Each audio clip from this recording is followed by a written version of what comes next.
Hi friends, how are you friends. हम देख रहे हैं Hindu adoption and maintenance act 1956, जिसमें हमने इसके पहले एक लेक्चर में सेक्शन 11 देखा था। आज हम देख रहे हैं सेक्शन 12। तो फ्रेंड्स हम देखते हैं कि सेक्शन 12 की मार्जिन नोट्स में क्या दिया गया है कि effects of adoption. Effect of adoption means दत्तक के परिणाम। अगर किसी बच्चे को गोद लिया जाता है, किसी बच्चे को दत्तक लिया जाता है, तो उसका परिणाम क्या होगा। तो फ्रेंड्स हम सेक्शन 12 देखते हैं, उसमें क्या दिया गया है कि an adopted child shall be deemed to be the child of his or her adoptive father or mother for all purpose with effect from the date of the adoption, and from such date all the ties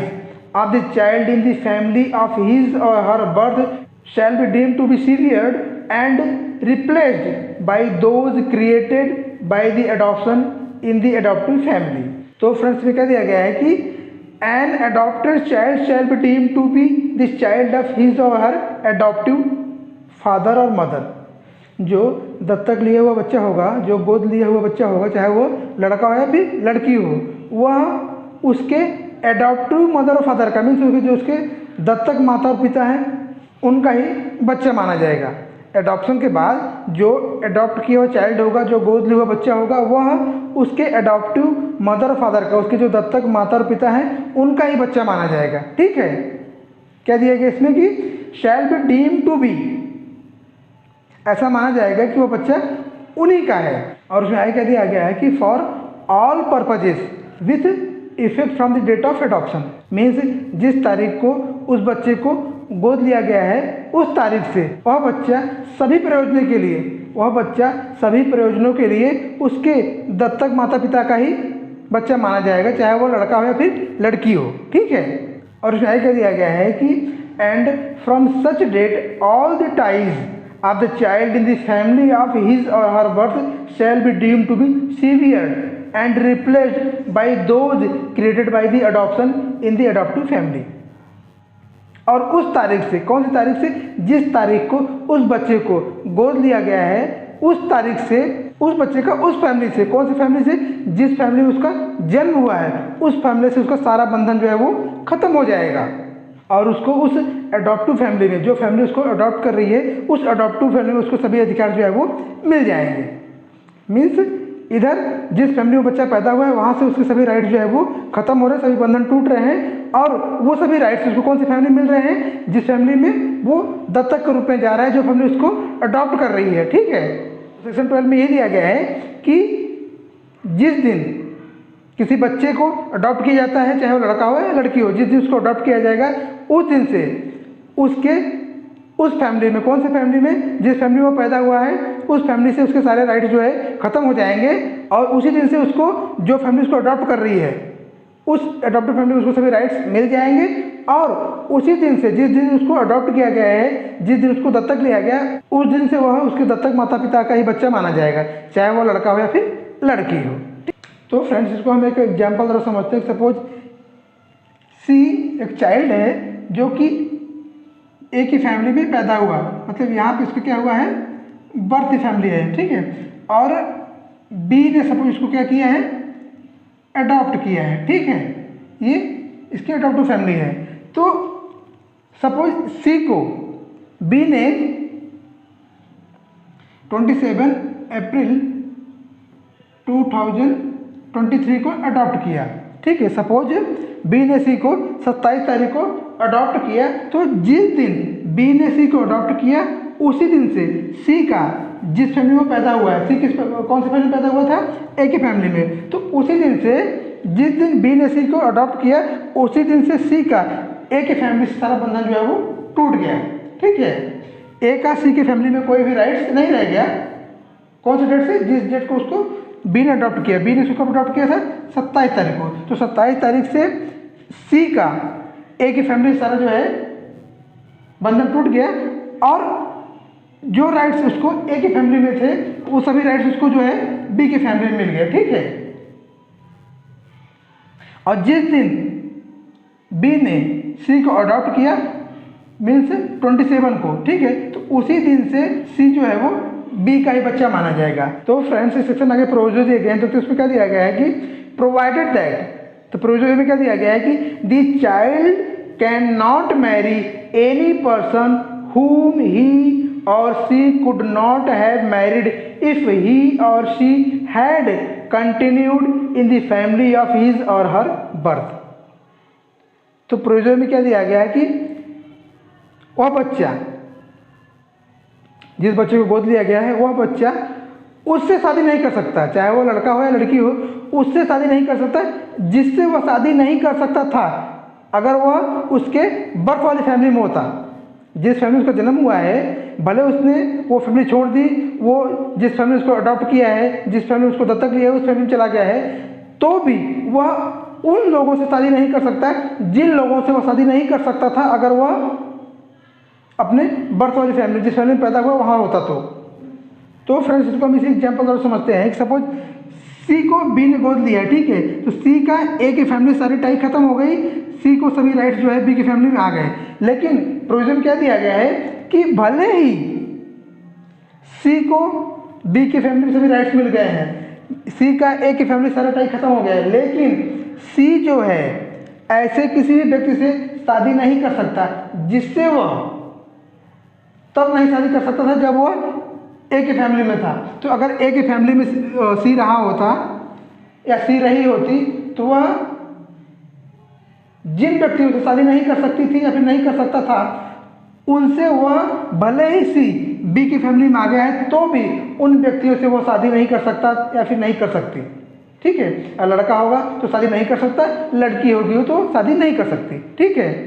तो friends हम अगला provision देखते हैं। उसमें क्या दिया गया है कि any property which vested in the adopted child before the adoption shall continue to vest in such person subject to the obligation, if any, attaching to the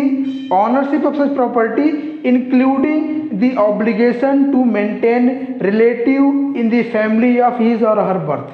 तो फ्रेंड्स में क्या दिया गया है कि जो प्रॉपर्टी उस बच्चे को, कौन से बच्चे को, जिस बच्चे को गोद लिया गया है, जो प्रॉपर्टी उस बच्चे को गोद लेने से पहले मिली है वह प्रॉपर्टी उस बच्चे की ही रहेगी। भले ही जिस फैमिली उसका जन्म हुआ है, भले ही उस फैमिली से उसका नाता खत्म हो रहा है, लेकिन एडॉप्शन से पहले, दत्तक लेने से पहले जो उसको प्रॉपर्टी मिली है वह प्रॉपर्टी उसकी ही रहेगी। और उसमें क्या दिया गया है, subject to the obligation if any attaching to the ownership of such property, including the obligation to maintain relatives in the family of his or birth। अगर वह प्रॉपर्टी जो किसी कंडीशन के साथ मिली है, किसी ऑब्लिगेशन के साथ मिली है, तो वो ऑब्लिगेशन भी उसके साथ रहेगा, चाहे वो दायित्व ऐसा हो कि जिस फैमिली में बच्चा पैदा हुआ है उस फैमिली में, उस फैमिली किसी मेंबर को उसको जो है मेंटेन करना पड़ेगा, उसके भरण पोषण खर्च देना पड़ेगा जब तक वह व्यक्ति जिंदा रहेगा। मतलब उसको जो प्रॉपर्टी मिली है, उसको जो प्रॉपर्टी उसके एडॉप्शन से पहले मिली है वो प्रॉपर्टी उसकी रहेगी। अगर वह प्रॉपर्टी उसको किसी ऑब्लिगेशन के साथ, किसी दायित्व के साथ मिली है, अगर वो दायित्व ऐसा है कि उस व्यक्ति को, उस बच्चे को जिसको अडॉप्ट किया जा रहा है, जिसको दत्तक लिया जा रहा है, उस बच्चे को वो जो प्रॉपर्टी मिली है इस कंडीशन के साथ मिली है, इस ऑब्लिगेशन के साथ मिली है कि उसको जिस फैमिली में उसका जन्म हुआ है उस फैमिली के किसी मेंबर को उसको जो है मेंटेन करना पड़ेगा, उसको भरण पोषण करना पड़ेगा जब तक वह व्यक्ति जिंदा रहेगा। तो भले ही उस बच्चे का उस फैमिली में से, जिस फैमिली में पैदा हुआ वहाँ से उसका जो है सभी टाई खत्म हो रहा है, उसका सभी बंधन टूट रहा है, तो भी उसको अगर कोई प्रॉपर्टी मिली है तो उसकी ही रहेगी।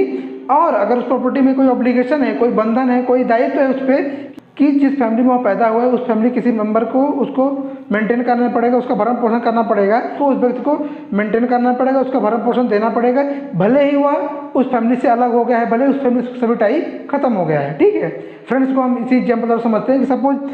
सी जो है, सी को बी ने अडॉप्ट कर लिया, सी का ए के फैमिली सारा टाई खत्म हो गया, लेकिन सी को बी ने जब अडॉप्ट किया उससे पहले, मीन सी को बी ने कब अडॉप्ट किया, 27 तारीख को। तो सपोज 27 अप्रैल 2023 से पहले सी को ए की फैमिली के द्वारा कुछ प्रॉपर्टी मिली थी, कोई ज़मीन मिली थी, कोई खेती मिली थी। ठीक है,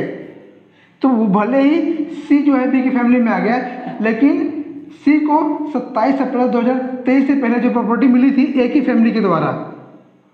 जिस फैमिली उसकी पैदाइश हुई थी उस फैमिली के द्वारा सी को जो प्रॉपर्टी मिली थी 27 अप्रैल 2023 से पहले, वो प्रॉपर्टी सी की ही रहेगी। भले ही सी का ए की फैमिली से सारा बंधन खत्म हो रहा है, लेकिन जो प्रॉपर्टी इसको अडॉप्शन से पहले मिली थी वो प्रॉपर्टी सी की रहेगी, भले सी को बी ने गोद ले लिया है, लेकिन जो प्रॉपर्टी इसको पहले मिली है अडॉप्शन से पहले, गोद लेने से पहले, वो प्रॉपर्टी सी की रहेगी। और अगर जो प्रॉपर्टी सी को मिली थी ए की फैमिली के द्वारा, मतलब सी की बर्थ फैमिली से, जिस फैमिली में सी पैदा हुआ था वहाँ से उसको जो प्रॉपर्टी मिली थी उसको इस कंडीशन में मिली थी, इस ऑब्लिगेशन के साथ मिली थी, इस दायित्व के साथ मिली थी कि सी को ए की जो बूढ़ी माँ है या फिर दादी है या कोई दादा जो भी है उसको सी को मेंटेन करना पड़ेगा। ये जो प्रॉपर्टी मिली थी सी को, सी के बर्थ फैमिली से, उसको इस दायित्व के साथ मिली थी कि सी को जो है डी को मेंटेन करना पड़ेगा, डी को सी को जो है मेंटेन करना पड़ेगा। तो भले ही सी जो है बी की फैमिली में आ गया है, लेकिन सी का जो दायित्व था कौन सा, डी को मेंटेन करने का, वो दायित्व सी के ऊपर रहेगा ही।